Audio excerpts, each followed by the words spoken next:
Welcome back. I'm Dr. Boz, and this is week 8 of the consults with Jennifer Marie and John. This show was recorded right after New Year's, so we take a moment to celebrate some of the fasting goals that were set the previous week.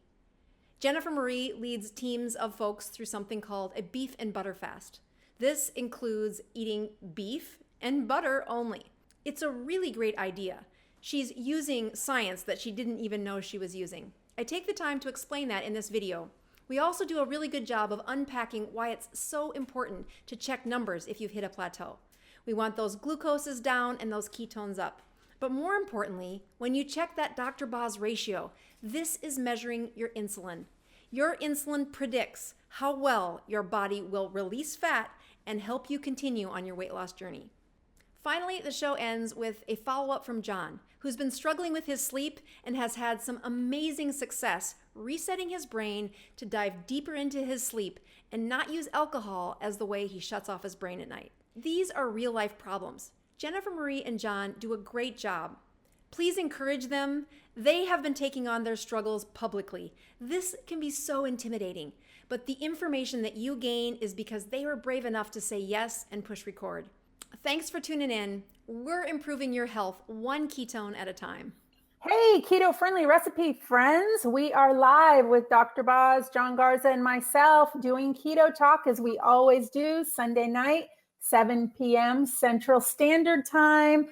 Hello, Dr. Boz. Hi, John. How are you guys doing? Hello. Happy New Year. Happy New Year. Happy 2019. Mhm. I don't like that. Said we're only 4 days in and I've already heard about some transformation. So Yes, it's going to be a great year. I think there's a lot of people who are maybe curious about keto, starting keto. I've had so many people reach out to me these last 2 weeks about just question after question after question. And in some of the groups that I'm in that we run, there's just so many questions. And I love it. I love that people are learning about it. I think it's wonderful because I know it's gonna change their life and rock their world for the better. well, and your past week, the beef and butter fast that you did, was that a pretty good response that you had? Well, the beef and butter fast usually is pretty good for everybody. We have one person that maybe there's typically 1 or 2 people that either don't follow the plan strictly or for some reason plateau and sometimes even gain a pound. And that could be, and it's always a woman, go figure, but it's usually time a month, constipation, stuff like that. But for those of you who don't even know what the beef and butter fast is, it's just a program. You can find out all the details at beefandbutterfast.com, but it's just a way to eat a very strict keto protocol for 4 days and with quick weight loss results. And it's funny, I've got the results in here. We had a total so far, we just finished it, and today was our day to report the totals. I usually give a couple of days, but everybody was so excited because after the holidays, when people fall off, there's usually a bigger weight loss because we're detoxing and we're getting back to keto. So we had a total of 146 people lose 709 pounds. Yes. Okay, yes. hold on. Say the number 400. No. 146 people. So that's how many people have reported so far. So 709 pounds. 709 pounds lost between 146 people. That's amazing. Wow. What a cool experiment too. But that's a very typical response. It depends on how many. Like, I think the lowest was 4 pounds average per person, but this ended up to be 4.86 pounds per person. And we all know why. It's because over the holidays, you have a little extra carb, you have that inflammation built up, you've got the water holding on. Did you see John? Well timed. Yeah, a little extra drinking, everybody's jolly, totally. But yeah, so it's usually pretty good. And I'm just reported those totals in there from the 146 people who responded so well. And you know what? It's funny. every single time I end a challenge, I am not kidding you when I have tears in my eyes. And I do. It's because I feel the excitement and I feel the happiness for the people who are like, oh my God, I can't believe this worked. Like, it's not this simple. It is this simple. Oh my God. And I remember when I did it, and I remember the excitement to think I had been stalled for such a long time. And how could it be this simple that beef and butter could get me there? And I re-feel every month what I felt back then. And I am so happy for these people who have been stalled forever, because everybody in the group joins because they hit a stall. They really just need to get back to basics. So I didn't mean to spend so much time on the beef and butter fast. It's great though, because of how much it plays into, when people get they get alone in their weight loss stories and they get stuck. And it's just a great idea. It's got actually good science behind it. I've said that a couple of times. And then just the encouragement of a healthy tribe saying, no, you can do this. Exactly. And, good job for your leadership on that. It's a great idea, and I love the community that it creates. It's a really positive community, and I think we might even make some t-shirts about it. We might have a private tribe or something. We're going to come up with something really creative, because it's just a happy place, and we're excited because it's something that works, and it's a camaraderie. It's something we're doing together. We're battling this together. And it's so exciting when it works for like 99.9% of the people. And I say that because I did it this week, and this was the first time that I have not been successful. Yeah, and you know what? Let me just jump right into there, because last week we talked about hot flashes that I've been having and this metabolic change that's happening, and it's still happening. And it's causing me not to sleep at night. It's causing me 3, 4, 5 times to wake up. I took a nap today. That hasn't happened in a while. And I'm like, okay, is this not working because I'm not getting sleep? Because that is legit. I might be a little bit thirstier than usual, which I've really tried to get my salt in, and my liquids. But for some reason, this whole sleep mess up pattern is really hitting my numbers. It's messing with my scale. And I've done so good for so long. What the heck? Well, so that's great. So let's recap, just so anybody that's new or hasn't been with us for the last couple of weeks, about there has been a couple of challenges for you over the last, and I think there was a fever, is that 3 weeks ago now? And then, so an illness, then some holidays, and then hot flashes. So why don't you recap over the last 3 weeks, just outline some of the challenges that happened. Okay. Okay.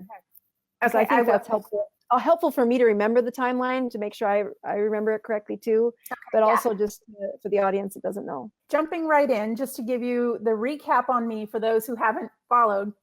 I've been doing the keto diet for, 21 months now, almost 2 years, 22 months. I'm down, I think, 60 pounds already, and I battle with severe insulin resistance. I know exactly what I should eat. I very rarely, and I mean rarely, cheat. And if I do, it's probably with a healthy carb, such as more broccoli or more salad or, peas or something. So it's like ridiculous. 3 weeks ago, I was hit with being sick, a sinus infection.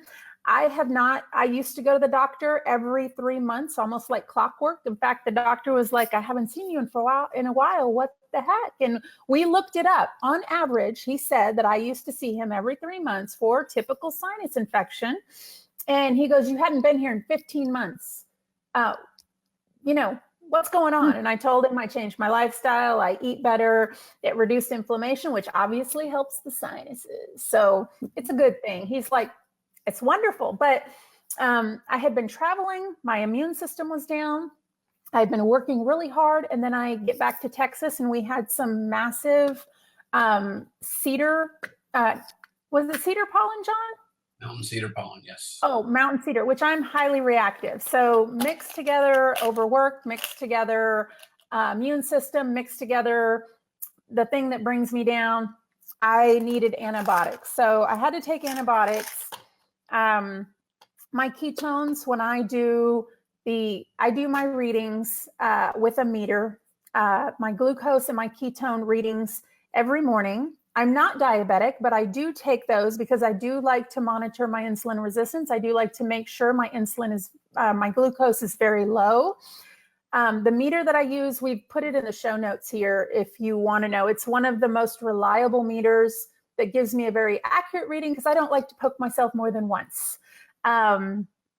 Those numbers have typically been anywhere from 70, 80, very rarely 90, and I think I had an average of 1.5 on the ketone reading, which when you divide those numbers, what we do is we take the glucose and we take the ketone and we divide it to get a percentage.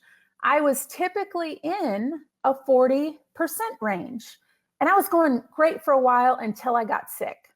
So ever since I got sick, and it's been a couple of weeks now, I cannot for the life of me get back into a good ketone reading. And I don't know if my body's just still using it. I don't know if I'm still recovering. I don't know what's happening, but I'm talking, I think the highest that I've had this week was a 0.6 or 0.7. And that's pretty low for me. Yeah. So do you have the chart of that? I take the numbers and I do them on my phone. Like this morning was 80 at 0.4. That's crazy. That's ridiculous. Wow. Yeah. Okay. So what time did you, let's unpack a couple of them then. So this morning's was 80 and 0.4. Yep. And that's 200. That's a 200 ratio. That's not normal for me. Like I'm in the 40s, 60s. I'm not normally in these ratios. So I just don't understand all this heat stuff that's happening with my body. I mean, I know it's changing. I know that's typical, but what time was that reading done? I always do it first thing in the morning. Always. So just so that everybody else knows, is that like 5:30 or? I think that was 6 this morning. Wasn't that 6 this morning, John? Maybe? It was 6. Yeah. Okay. So glucose this morning at 80.4. Let's go back one day. So that would have been Sunday. So go to Saturday's reading. What was the glucose and the ketones? Okay, let's see. Of course, I'm pulling it up all on my phone. Okay, so the next reading was 88 at 0.5.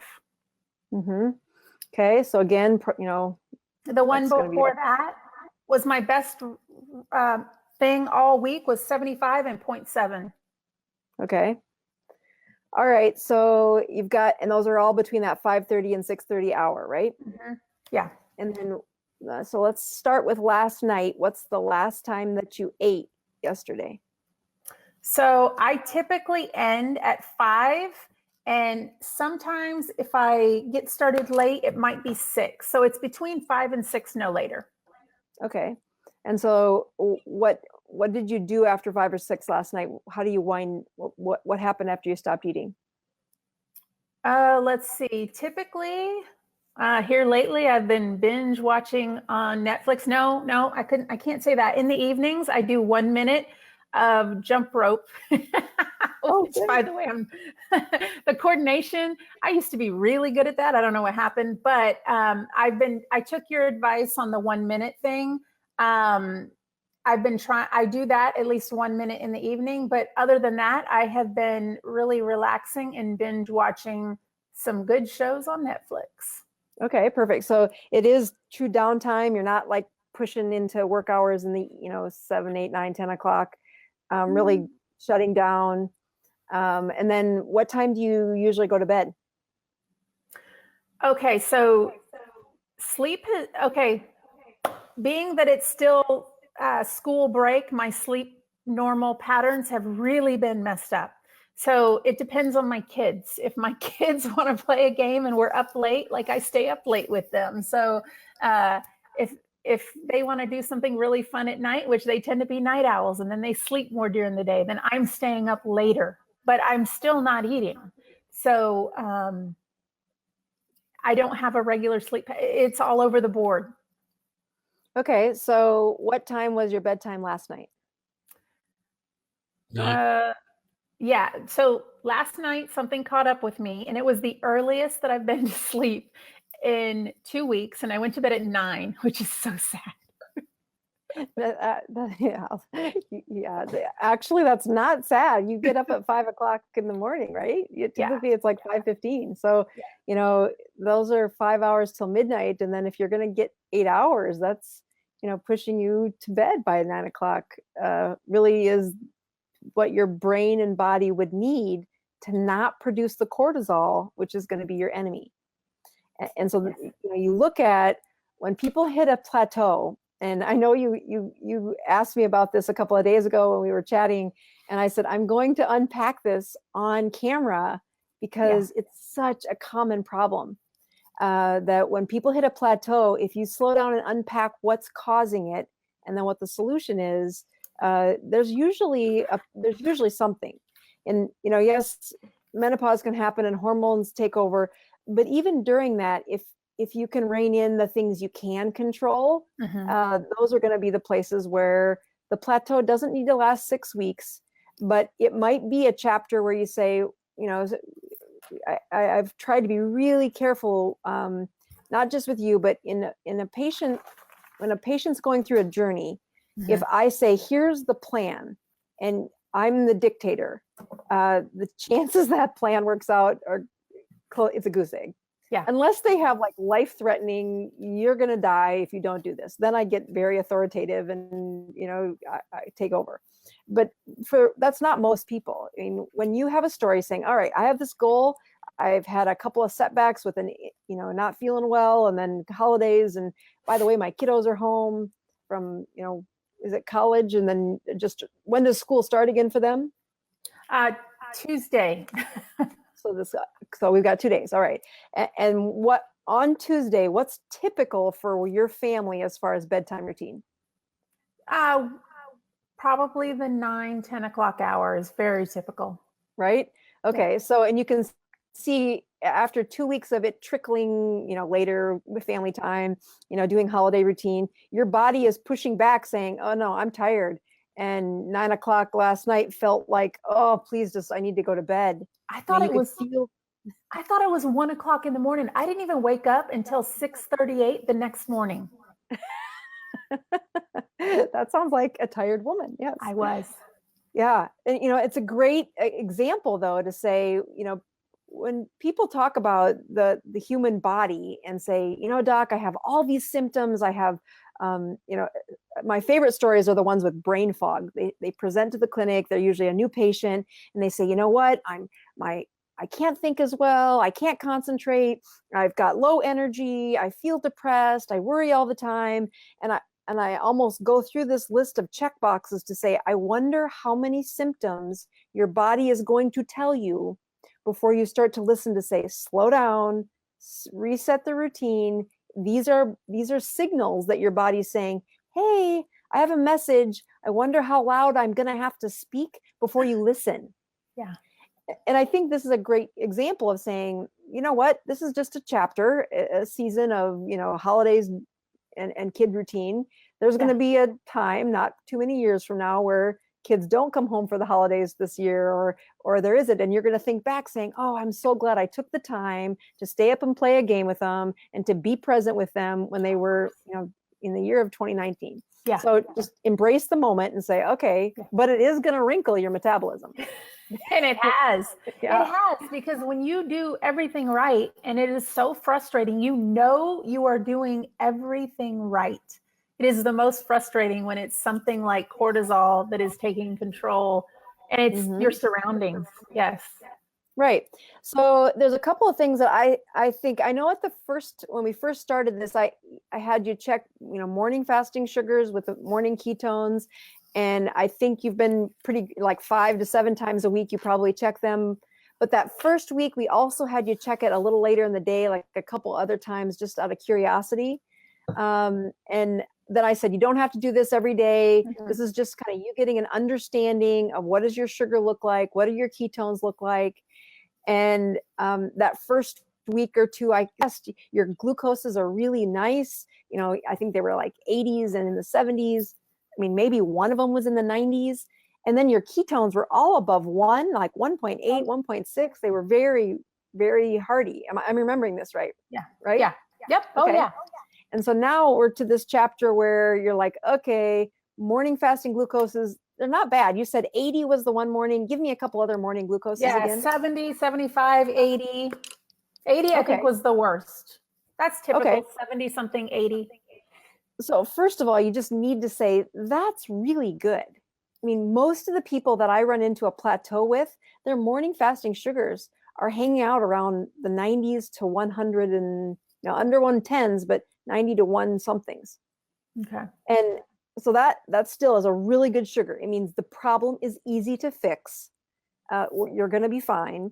The second thing that happens, though, is if you remember that first thing we had you do was, which was new to your routine, was a very strict 12 hours with nothing but salt and water. Yes. So if we took you from the 18 months of I'm on a ketogenic diet, I'm eating all the right things, my macros are good, you understand the diet really well, and then I say, all right, we are going to go to a very strict zone of no calories. And you're like, okay, I can do that. Okay. And so once you did that, we saw these ketones go to what I think wouldn't have been as good if we could go back in time before we started that 12-hour window.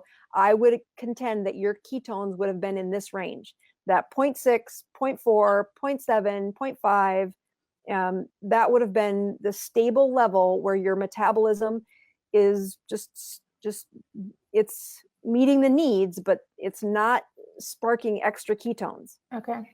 And the reason I can have a lot of confidence in guessing that is because your weight was plateaued. Yeah. Essentially, we're back to a similar story, which is she's still got really good glucoses. Her sugars are nice. I mean, it does make this much easier when the sugars are as good as yours are.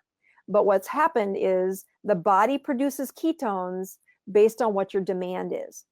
So you're producing ketones and you're using them. And you'll produce the ketones from the food you eat first, and then the storage. So right now you're producing enough ketones to get through the day. A little nap this last day or two still says maybe your energy could be better if we pushed you a little harder, but your body's matching the needs of what you're asking for. Mm-hmm. So as we say, all right, we have some explanations as to why there's no weight loss. And part of that's going to be that you're producing enough ketones to match the fuel, but you're also pushing that cortisol up, which means that there's insulin around. So glucose and insulin are going to be Fighting. You've got nice glucose, but the reason you do is you make insulin to keep the glucoses low. I can't check your insulin. I mean, we can, but again, the way we're kind of guessing insulin is based on how well are the sugars controlled and then how many ketones are present. So when ketones are higher, the insulin is lower, and that is weight loss. So whenever I say the word insulin, I would like your brain to think insulate. Weight loss, then you can't insulate.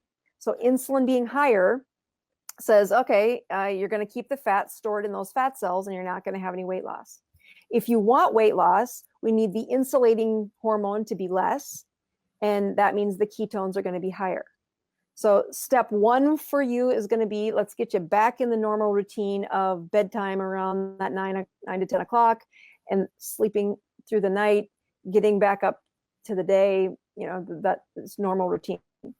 So having said that, though, if you're saying, but doc, I really want the weight loss, I really need the weight loss, and I think, that's the reason we're doing this. So I'm going to assume that's going to be your answer. Yes. All right. So in the past, we've done what I would say is a pretty strict 12-hour fasting. Mm-hmm. And if you say, all right, doc, I want this plateau to be over, I'm going to push you to do a longer fast. When we do this, though, the best way for you to learn about you, and of course we have an audience that's also kind of curious, this is a very fun, teachable moment to say, what's really happening here? So do you have your glucose monitor around? Yeah. Somewhere close. When I'm talking with John, maybe you could check your ketones and your glucose right now and just show the audience what it is right now. All Because right. I would be very curious to see what is it in the evening and just Okay. see where you're at. But as we go forward for the next few days, you're going to get this normal routine back. Tuesday is the first day of school. So tomorrow's the normal bedtime routine, right? So tonight will be the last night that, it's kind of the vacation bedtime routine. Yes. So perfect. You couldn't put this any better. Yeah. In the pattern of getting the higher weight loss, I would like you to have a 16-hour window Okay. for the next, and I'd love you to do it through Thursday for sure. Okay. And so again, the 24 hours can be, 12 and 12 like you've been doing, or we can do 16 and 8. The key part to remember is you can't change the morning start time. So we've kind of said your body gets up at that 5:30-ish hour or whatever, maybe 5 o'clock, and you have your morning coffee. That's your beginning start time. So we don't change the morning hour because of the circadian rhythm. Yes. And so from the morning start time, you'll have 8 hours to eat, being very mindful that when you do eat, you're eating until you feel full. Yeah. And then I would love to know what your sugars are at 5 o'clock, what they are at 8 o'clock, just a couple of nights. Doesn't have to be every night, but getting some other, the morning fasting ones are still going to be the way we really do hold on to the pattern of where you're at. I'll give you some, go ahead. Does that answer Melissa Carey's question as to how do you get the cortisol down? Is where you do some more fasting and you really straighten up that bedtime? I think that the best answer for that is the bedtime. Cortisol is a stress response. And so a change in schedule is a stress. And it's really unfair because, come on, it's holidays and you're with your kids. These are all the best intentions. There's no like scolding, shaming behavior that you say, oh, you shouldn't have done that. No, you should have done that. That's exactly right. But if you're looking to lose weight, the change in schedule, your body is going to feel that. You're also having the added stress of coming off of an illness. And so even though you're feeling better, the immune system kind of does this tweak to get back down to its normal, pulsing response. And then you added the sleep schedule shift, which, is just enough to send the sugars up. So it's not hard, but when the cortisol's up, first look back at the schedule, and sounds like that's the easiest. That's what's probably happened. The other things that are often, just kind of for audience, other things that make cortisol go up are pain. So sometimes, they increasing headaches, or they've had an injury, or sometimes just the, arthritis or pains happen. And so if there's a constant new pain that's happening, the cortisol will go up. That's interesting. What do you feel about, there is a really good supplement that's a cortisol manager. How do you feel about that? So it's one of those great, med school questions that says, when you can have a pill for everything, be careful which pills you pick. Yeah. So if cortisol is there because you're saying, hey, we make cortisol to respond to stress. And now the answer to reduce the stress is a pill or a supplement. I think there's a lot of flaws there. And so they get into the cycle of chasing that instead of saying, wait a minute, just like the ketogenic diet has turned into this like panacea that it does fix a lot of things, because when you eat better, your body responds better. But the minute that doesn't work, the next thing patients will turn back to is, oh, is there a pill for that? Yeah. And before I would write a pill, I would really look carefully at saying, just put your routine back together. And that's, so the answer to the supplements, I've had that a lot of those questions, and I haven't, that one, I'm really careful to say no to that one. Okay. And I only ask because I used to work with a hormone specialist, and the amount of supplements from progesterol to cortisol manager to DIM Pro to, I spent $350 on supplements.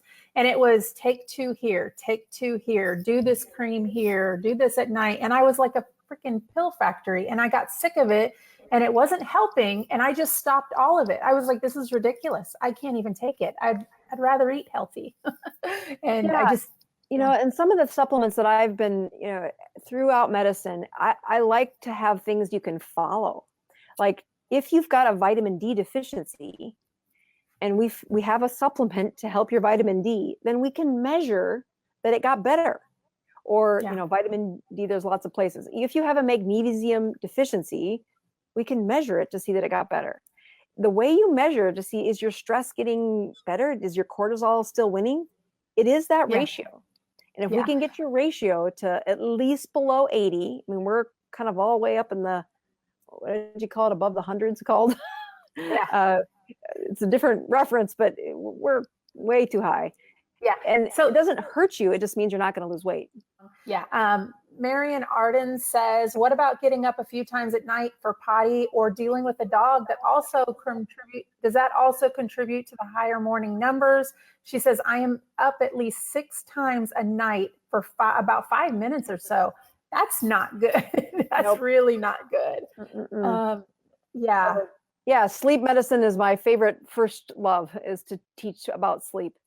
And if you want to make sure you make a lot of cortisol, wake up that many times a night. So you need to fix the dog problem. You need to fix, there's a way to improve bladder outcome problems.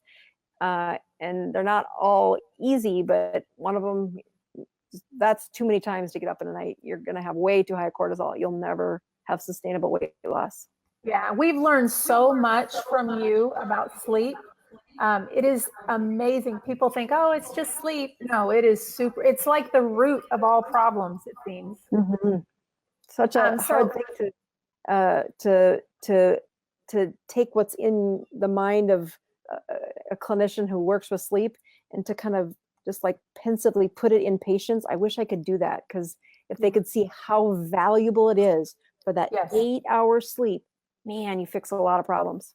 Yeah. So I've got 2 more real quick questions, and then we'll move on to John so he doesn't fall asleep over there. Poor guy. The other one is, how do you get your blood sugars down? So again, insulin resistance is part of this equation, right? So insulin's really hard to measure. So that's where this ratio is very important to say, what is how can we guess or make our best guess on insulin? And that's by that ketone and glucose ratio, right? But you're really going to have a problem getting a good number if the sugars are always high. So insulin resistance, the first thing that happens is your body makes a whole bunch more insulin, and it which will keep those sugars down. The body's first job is to keep those sugars down.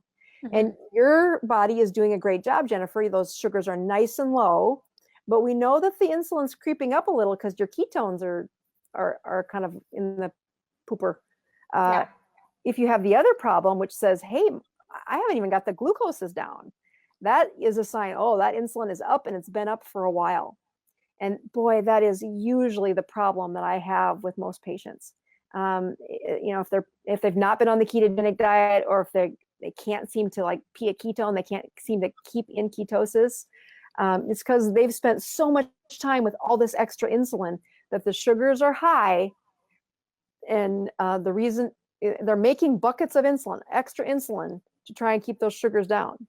So the first thing that I would do with that case, which is actually what I was expecting to be your problem when you said, hey, I want to lose the other 50 pounds, is I thought your sugars were going to be higher. That's usually what's happening. So in the woman who's, I'm going to assume it's a woman whose sugars are high, it is a very strict fast for 12 hours, and you can't move the morning clock. So if you say, hey, your sugars are too high, I need time restricted eating. I need 0 food, water and salt only for 12 hours every day. And that means alcohol, that means coffee, 12 hours every day. That would be the first step I do with her. And then we move on to the next steps after that. Got it. Well, let's give an update for John now. Let's see what's happening with John. Okay, John. It's been a couple of weeks since you and I have been in front of the camera together. So I'm sorry for that. I had to go to our RV lot or RV and winterize it because bad weather was coming, which in Texas, 20 degrees. I'm saying, yeah, talk to the hand. I'm in South Dakota. There's no bad weather in Texas. Yes, I know. But water does still freeze, so I had to do that thing. And I was going to try to go live at the art, but I was so worn out and I caught a cold. So New Year's Eve at Monday, I woke up feeling like caca. But, well, I'll go over my numbers in a minute, but I want to just say one thing about I stopped weighing myself around the holiday. Right before the holiday. I forgot. No, I didn't. I stubbed my toe on that weight scale every morning, but I didn't. I was eating right, but I was not sticking to the hours I was supposed to eat anyway. But I'll show everybody. I'm able to wear a size 32 jeans.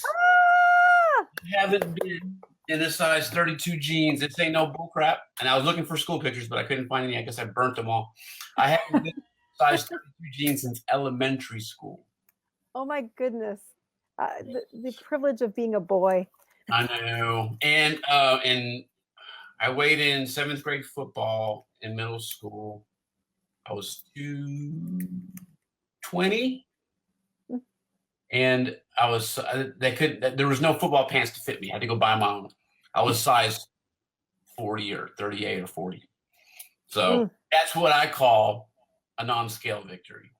That's a huge victory. Congratulations. That is so awesome. And well, so when it comes to, how long has it been or like, when did you notice the change in the waist circumference? Is that like the last 2 weeks, the last week? Well, funny you say that. I guess been the last week. It was before it. No, last week, because my wife buys my pants for me, and I was in a size. I was on a size 38 for the longest time when I was doing low carb, and then when I got to did the keto thing, I lost more weight, and my size 38 pants were just too big. So I said, hey, I bought size 36. Then I said, you know what? Let's go to 34 because the 36s are too baggy, and then and my length is 32. So Jen brought me home some pants, and I tried them on. I'm like, dang, these 34s are a little snug. But she bought size 32, 34. She got it backwards, and my relief. But yesterday I put these pants on, and they felt looser than when I first tried them on. So, but my numbers aren't good. They're not. I mean, they're not bad. I mean, and I don't check myself as often as Jen does. I had a bad week at work. It was not ideal in cold weather. I'm sorry, 30 degrees in the morning on a motorcycle wasn't good. But so John, they don't know what you do for a living. He is a motorcycle police officer. He rides his motorcycle sometimes 10, 11 hours a day in the cold weather. Yes. That actually is very stimulating to your metabolism. The cold, yeah. It is keeping the body warm is one of the very first biohacks that I tell patients to do. I'm like, start with the easy stuff. Make the temperature around you cooler. When you have a job like that, though, that's a constant 12-hour push the body to produce extra heat. And I always like the story of Michael Phelps. And there was some big news article when he was winning the gold medals as an Olympian in the swim meets, where they calculated his calories, and it was some incredibly high number.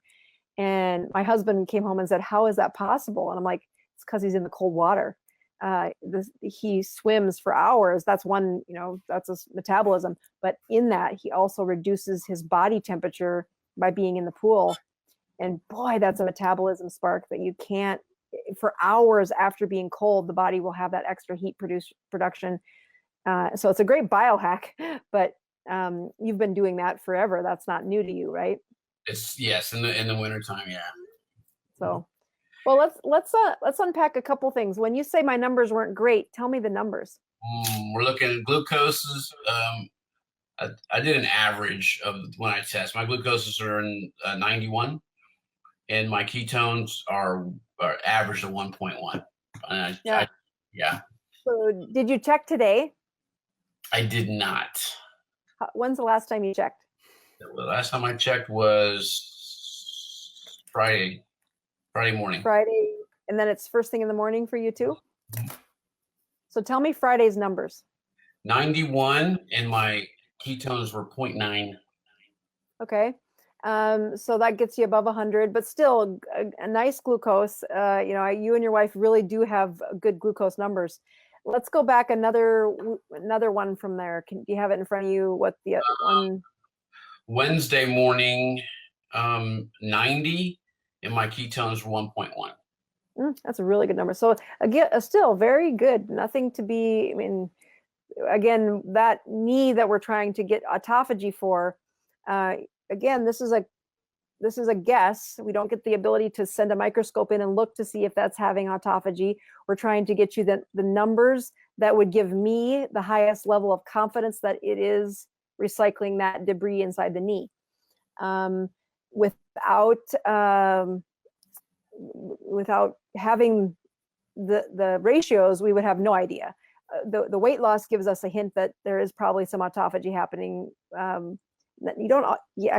should say that again. The weight loss gives us a chance that you're in a ketogenic state often enough to lose weight, but the autophagy really is linked to, did we get the numbers low enough?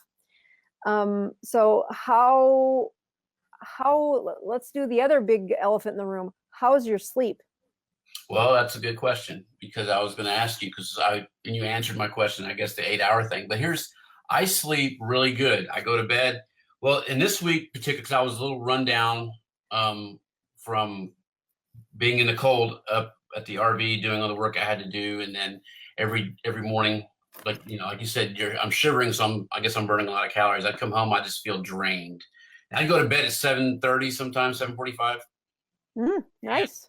I'm out like a light, and I'm remembering my dreams. They are so weird. And I wake up though after usually about 5 or 6 hours of sleep, and I am wide awake. And I'm not before where it would be I'm awake because I'm not comfortable because of pain. That wasn't it. I'm wide awake. I'm like, my brain's awake, and I think, well, it's not time to wake up yet. It's like 3 in the morning. I'll go back to sleep. And when I wake up, when my alarm goes off, I don't feel as good as I did when I woke up, like after 5 hours of sleep. Right. So this is linked to our same problem in that your brain has had a sleep pattern that was, great as a kid or as a growing young man. And then injuries led to patterns that aren't as healthy. So resetting them starts with what we did, is it now 2 weeks ago, where we had you sleep really hard those first few nights. We had a chaperone involved, really deep sleep. We pulled away all the alcohol during those. We know other addiction or medications like benzodiazepines or opiates, and really got your brain to sleep well. And again, it took us a good 3 or 4 nights before we really got through that little hump of how do we get that brain to shut down. And then through Jen, last week, she was, I think it was last week and the week before that, boy, your sleep was doing better and you were getting pretty good, refreshing sleep, and mood was doing well. So since that protocol, have you had to use the medicine at all since then? I used it my last days off. So I took one pill at night. I took it later than normal than the protocol. I took like around 7 o'clock at night, and then like Okay. an hour later, I was out. But Go back. Let me hear more about that. So you took the medication at that time. You shut down, you know, in an hour or so. How well did you sleep that night? I slept very well. Okay, so a good 8+ hours. Woke up the next day and had a pretty normal day. Yes. Okay, good. All right. What happened the night after the medicine? That was the night that I went to bed early, 8 o'clock, because I had to be wake up at 4 o'clock the next morning. So Okay, I had good sleep that night. good. Okay, what happened the night after that? I woke up at 1:30 in the morning and I was wide awake. And I'm like, okay, it's 1:30 in the morning, but I feel like I have energy. I should get up and, I don't know, go clean out the garage or something. But I went back to sleep, and that's when I woke up, when my alarm went off, and I didn't feel as good as I did before, at 1:30. Right. So again, too many of those nights and we create a different problem, right? So we Yeah. don't want to do that. We want your brain doing enough of the good sleep until it remembers that good 8-hour cycle again. And we're really close. You're doing really well. This is a very good outcome for when we go to what I call rewire a brain for healthy sleep. That first few days are the hardest part to get everybody ready and kind of get through it. And then we're just looking at what are the intervals I need to help, or between times where I need to kind of help bring them back to, again, the hardiest, most sustainable journey so they can live happily ever after. Mhm. So what I would do actually is when they're having middle of the night awakenings, so I don't mean midnight, I mean middle of the night, like you're having now, I push them to say, I would try to take that medication once every 4th night. And all you're doing is just pulling that brain into the sync. So I would do that maybe 3 cycles. So, that's, over 12 days, you're taking the medicine 3 times. What that does is it just reminds the brain which of those wires it takes to shut all the way down. I'll relate this back to what Jen's going through. Many times I hear this when women are going through menopause, and they'll get these hot flashes that wake them up at 2 a.m. And boy, it does it for the better part of 6 months. And then they get past that hormonal reason to wake up, but their brain keeps waking up at 2 o'clock in the morning. And sometimes it'll be a couple years before they bring it up to the physician to say, can you help me with this? Because now they've got this pattern of wiring that just says, I'm stuck waking up in the morning, and I've trained my brain to do that. So what we're trying to do is not have that problem show up. And so think of it as just this reminder. There's 2 ways to do this. You can take the full pill, the full medication around that 7 o'clock hour, get you a really good night's sleep. You're probably noticing now that when you wake up the next day after taking the medication, you don't feel that really heaviness that happened the first week when we were really, really training you. Correct. So that's the best phase to be in, because it's easy to take it a day before work or something, that you don't have to really have that protection in place like we did the first few days. The other thing I've had folks do, and I'll just let you do this so that you can play with it, is that they'll cut the medication in half. And so it kind of crumbles. So you kind of need a little like pill cutter or something, but they'll take a half a pill. And sometimes that half a pill is just enough to get them all the way through the night. But they take the half a pill maybe every other night. And they do that for like 3 or 4 cycles, so maybe 6 or 8 days, and just get a really nice pattern in place. And then they stop, and the brain does what it's supposed to do all by itself. So again, the best like sales pitch for this medication or these class of medications is, unlike opiates or benzodiazepines, the longer we use this medication, the less your brain will need it. So it is a training tool that pulls the brain into sleep. The opposite is when they take opiates or these benzodiazepines to sleep. And that is, the more they take it, the more the brain needs it. And it's a good short-term fix, but it's not good long-term. So if you find that I would encourage you to try it either way. Try the whole pill every 3 to 4 days and see how that feels. And then if you're saying, boy, I still end up waking up in the middle of the night every third day, then I would go to every other day with a half a pill, because it's just enough of that training to get you past this little glitch. And we just need a pattern of good sleep so that your brain can keep the pattern and go forward. Does that make sense? Makes sense. Okay. So the good news is that when you sleep well, your metabolism does great. So, Jen's had almost the opposite problem. Not only did her infection kind of give her some less than ideal sleep, but then some hot flashes gave her some less than ideal sleep. And then there's family patterns that kind of are messing with her story. You, on the other hand, we really, kind of plunged in, took care of the core problem, and you get the weight loss that comes with it, and you get the energy that is even more rewarding, I think, than the weight loss is. They feel so good once that sleep pattern is back to being stable. So congratulations. It's really good to hear that.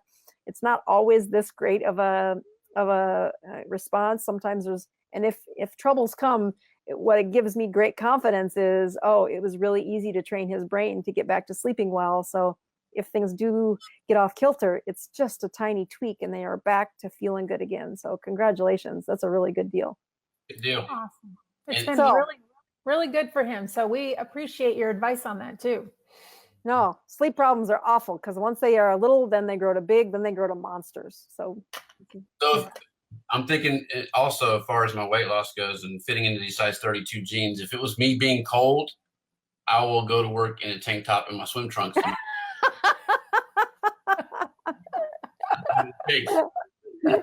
It's a new policeman protocol or a uniform. Yeah. I think they make calendars out of, Not there yet, I don't think. So we have, believe it or not, we're already almost at the top of the hour. We have 7 minutes left. I want to get in some of these questions because, we really want to answer some of these. So I think, where was it? Karen said, do we start fasting after our last meal? Yes, I do. I was doing fasting for 12 hours. If for some reason that got messed up, then I would not stop my morning fast. I would just count that day as messed up and start over the next day. But if I messed up the day before, then I would stop my eating window earlier the next day. So instead of stopping my eating at 5 p.m., I might stop it at 4, 3, even 2 p.m. So that's exactly what they were talking about. Let's see. Oh, it looks like Melissa answered that question. Thank you. Jenny says, who goes to bed at 7:30 p.m.? Well, a motor officer who works very, very early in the morning. I'm sure that there's probably some shift workers out there that have odd bedtime hours too, but yes, that is the truth. Now, Lori says, I have Lyme's disease and many of my problems have disappeared since doing keto. Wow, that's amazing. Well, so, the story that you talked about saying your immune system and how you hadn't been to the doctor in 18 months, the pattern you had been, it is such an undersold part of the ketogenic diet, how strong that immune system becomes when you've bathed those white blood cells and that bone marrow with some ketones. Oh, yeah. That ketone repair process has so many hidden avenues of improvement that it is a great, bonus of this way of life. So Jennifer, did you get your? I did. Yes. Sugar and ketones? So I took my blood as you guys were talking. Believe it or not, I have a 1.2 ketone reading and an 86 in sugars. Oh, so you're under 80 again then. Yeah, so that was 71%, which I don't understand. I've been so angry at the morning numbers that I just assumed it was like that all day. No, the other thing about overnight numbers is that the fuel that burns throughout the night, you're fueling your body. So it should be a pretty good reset number, and that's what you'd like to see. But the next stages that happen if they do plateau is you push them to a 48-hour fast, a 36-hour fast, or a 48-hour fast. And it's amazing to watch those numbers throughout that time. And I'll tell you, my best numbers come at about 2:00 in the afternoon, where my body's just like tapping into every fat cell that's been sitting around for 20 years. And I'm like, what do you mean I have a ketone at 2.1? I never see that good a number. But and there's something about when you raise the number once, then the rest of the week, my body just has the ability to use that a little easier. So, well, I still say I don't normally wake up in the middle of the night. I am so angry that I've been waking up 3 to 5 times. I'm either freezing cold or I'm sweating with these heat things that are happening, and it is driving me crazy. And did you do the float last week like you were planning on? I did. Yeah. We did. Both of us did. Did you feel an improved sleep at least the first night after that? I don't remember. These hot flashes in the middle of the night from hot to cold, it's got me so angry that I can't remember. Well, we'll see how this next week goes, because setting the schedule back to normal is going to be our biggest, tool. That alone can be enough to reset the course. And so before we give you too many things to do at once, let's try that, and then know that if you can look at your numbers throughout, like when you are in the evening a couple of times, or maybe right after, like an hour after you've had your last meal, those are fun to look at to see how your body's done. Okay. I can certainly do that. I have the strips. I love the machine I'm using, so not a problem. I think that's about it. Dr. Boz, do you have anything you want to add? Nope. Thanks for all of your team for checking in on the book and the reviews that your folks have put out on Amazon. It's just been a very big blessing. Thank you very much. Yeah. And John, do you have anything you want to add? I don't. Everybody keto on. All right. Congratulations, John. I'm super proud of you. It's awesome. All right, guys, have a great weekend. Please subscribe to my channel. And don't forget to click the notification bell so you don't miss out on any new videos. Stay tuned.